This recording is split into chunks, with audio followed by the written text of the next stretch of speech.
Hello అండి అందరికీ. Welcome to my channel Akhilasri. ఈరోజు నేను మీకు పెసరపప్పుతో పూర్ణాలు ఎలా చేస్తారో చూపించబోతున్నానండి. ఇన్‌స్టంట్‌గా ఔటర్ కోటింగ్ అనేది ఎలా ప్రిపేర్ చేసుకుంటాము, ఏంటి అనేది. ఆల్రెడీ మన ఛానల్‌లో శనగపప్పు, బెల్లంతో పూర్ణాలనేది చేశాము. ఎవరైనా చూడని వాళ్ళుంటే వీడియోని వెళ్లి చూడండి. ఇవేమో పెసరపప్పుతో చేసిన పూర్ణాలనమాట. చాలా టేస్టీగా ఉంటాయి. వీడియోని స్కిప్ చేయకుండా ఎండ్ వరకు చూసేయండి. సో, మేమిక్కడ బల్క్ క్వాంటిటీలో చేస్తున్నాం కాబట్టి 3-4 అవర్స్ నానబెట్టామండి. మనం క్వాంటిటీ తక్కువైతే ఒక half an hour to 1 hour పెసరపప్పు నానబెట్టుకుంటే సరిపోతుంది. సో, బాగా నానిన తర్వాత మనం దాన్ని మిక్సీలో అయినా లేదు గ్రైండర్‌లో అయినా గ్రైండ్ చేసుకోండి.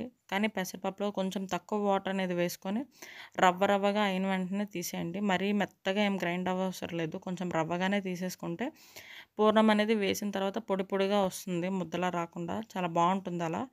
సో, రవ్వగా మొత్తం అంతా గ్రైండ్ చేసుకొని తీసేసుకున్న తర్వాత మనం ఇక్కడ ముదురుగా ఉన్న కొబ్బరికాయలని రెండింటిని తీసుకొని తురుములా చేసుకుంటున్నాము. లేదు అంటే గ్రేటర్‌తో అయినా గ్రేట్ చేసుకోవచ్చు. మిక్సీలో చేసేస్తున్నాం మేము ఇక్కడ ఈజీగా అయిపోతుందని. సో, మిక్సీలో మొత్తం తురుములా చేసుకొని నెక్స్ట్ ఇప్పుడు మనం ముందుగా మిక్సీ చేసి పెట్టుకున్నాం కదండీ! ఆ పెసరపప్పు ముద్దని ఒక్కొక్కటి ఇడ్లీ ప్లేట్స్‌లో అయినా లేదు అంటే ఇలా ఒకేసారి బల్క్‌లో అయినా పెట్టేసుకోవచ్చు. ఇవి స్టీమ్‌లో అనమాట. ఇడ్లీ ఎలా పెట్టుకుంటామో సేమ్ అలానే ఇవి పెట్టుకొని సో, కింద వాటర్ పెట్టుకొని పైన ఈ మనం పెసరపప్పుని పెట్టుకొని పైన మూత పెట్టేసుకొని ఒక 10-15 మినిట్స్ అలా వదిలేయండి సిమ్‌లో పెట్టేసి. సో, నెక్స్ట్ మనం ఉడికిపోయింది అని ఎప్పుడు తెలుస్తుంది అంటే తడి చేయి పెట్టి చూస్తే చేతికి అతుక్కోకుండా వస్తుందనమాట. సో, అప్పుడు ఉడికిపోయినట్టు. లేదు అనుకుంటే మనం స్పూన్‌తో గానీ, లేదు ఫోర్క్‌తో గానీ దేనితో అయినా గుచ్చితే దానికి అసలు అంటుకోకుండా వస్తే ఇంక ఉడికిపోయినట్టు అనమాట. సో, దాన్ని బయటకి తీసేసి ఒక్క 2-3 మినిట్స్ కొంచెం చల్లారిన తర్వాత దాన్ని సైడ్స్ ఎడ్జెస్ నుంచి తీస్తూ మొత్తం అంతటిని ఒక కేక్ లాగా బయటకొచ్చేస్తుందనమాట. అప్పుడు దాన్ని మనం పొడి పొడిగా చేసుకోవాలి మొత్తం అంతటిని రవ్వగా. వేడిగా ఉన్నప్పుడు చేస్తే ఏమవుతదంటే ముద్దయిపోతుంది. సో, కొంచెం చల్లారిన తర్వాత చేసుకున్న తర్వాత దానిలో మనం ఇక్కడ కొంచెం యాలకి పొడి, నెక్స్ట్ కేజీకి కేజీంపావు అంత పంచదార అనమాట. ఒక పావు కేజీ ఎక్స్ట్రా అనేది వేసుకోవాలి. అప్పుడు షుగర్ అనేది కరెక్ట్ సరిపోతుంది. వేడి మీద కలిపితే షుగర్ కూడా మనకి కరిగిపోతుందనమాట.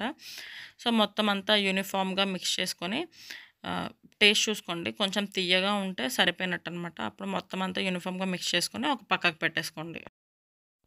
నెక్స్ట్ షుగర్ అంతా మెల్ట్ అయిపోయిన తర్వాత ఇప్పుడు ముందుగా మనం కొబ్బరి తురుము చేసుకున్నాం కదండీ! దాన్ని ఒక టేబుల్ స్పూన్ ఘీ అనేది వేసుకొని లైట్‌గా ఫ్రై చేసుకుంటే టేస్ట్ అనేది చాలా బావుంటది అతుక్కోకుండా.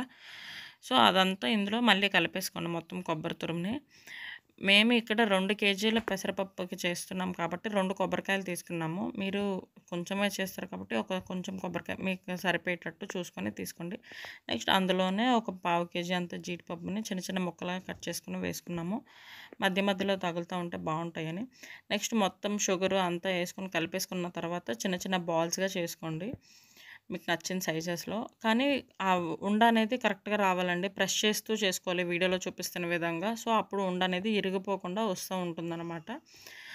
లడ్డూలు చేస్తాం కదా! సేమ్ అలానే ఔటర్ కోటింగ్ కోసం మనం ఇప్పుడు దోస బ్యాటర్ వాడతాం కదండీ! మినపప్పు, బియ్యం పిండి. కానీ సమ్‌టైమ్స్ అది మనం గ్రైండ్ చేసి అంత టైం లేకపోతే ఇలా ఇన్‌స్టంట్‌గా బ్యాటర్ అనేది వాడుకోవచ్చు. ఒక గ్లాస్ బియ్యం పిండికి 2 గ్లాసులు మైదా పిండి అనేది కొలతగా వేసుకొని, అందులో కొంచెం బెల్లం అనేది వేసుకొని, బ్యాటర్ అనేది దోస బ్యాటర్ కన్సిస్టెన్సీలో చేసుకోండి. రెడీ అయిపోయిన తర్వాత దాన్ని ఒక 5-10 మినిట్స్ అలా సెటిల్ డౌన్ అవ్వనివ్వండి.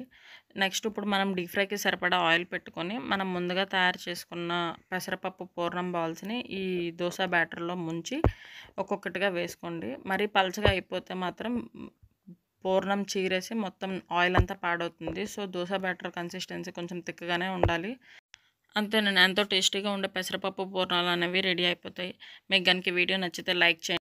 మీ ఫ్రెండ్స్ అండ్ ఫ్యామిలీ మెంబర్స్‌కి షేర్ చేయండి. ఇలాంటి మరెన్నో వీడియోస్ కోసం మా ఛానల్‌ని సబ్స్క్రైబ్ చేసుకోండి. Thank you for watching. Bye bye.